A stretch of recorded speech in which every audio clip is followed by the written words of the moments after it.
Right, mastreets social media manoswera ndiona kuti nyaya dziri kufamba sei. Aiwa, ndinayo nyaya ndoda kuti ndinge ndiri ndinosvitsa kwamuri kavidhio kachona karipo seevidence. Handiti vazukuru tisadaro vatyairi, especially vanotakura vanhu. Handiti vemapublic transport musadaro vazukuru. Pane bhazi rakaonekwa richifamba zvakaipa, bhazi raitorwa zvekumahairo rine raitofamba zvekuma 180 200 bhazi raifamba iroro vazukuru. Randoda kuti mungoona kavidhio clip karona zvakaoma. Handiti tameno zvinomboitirwei vazukuru, zvinhu zvinowinza njodzi, zvinhu zvekuti haingozi chaichai. Pane vamwe vanhu vanenge vandori nemhepo dzekutoti dzine chitongomuti dai wauraya vanhu, uraya vanhu. Handiti hameno kuti munozviona sei vazukuru. Asi chekutanga, kana usati wasubscribe, I kindly ask you to subscribe, turn on your notification bell so that every time we upload a video, every time patinoenza nyaya dzichipisa, you will be notified. Chitoti zviri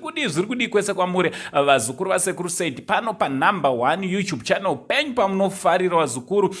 So vazukuru zvakare tine interview yatakaita na Prophet Madungu. Aiwa, endai munoona pano pachannel aripo mavideos iwawo, maepisodes iwawo aripo vazukuru. Handiti vazukuru, nyaya ndauya nayo ndevachikairi kuti tinotongokumbirisa kuti ngatifambe zvakanaka, ngatityaire zvakanaka, kwete zvakaita sezvizvi zvamakuzoona panapa. From Uncle Sam, the only Zim Uncle. Totaura nawo comment section kuti munofungei nezvemafambiro akadai. Boy ravazukuru kana kuti dzotori mhepo dzaito drive apa. Ndichiti much love.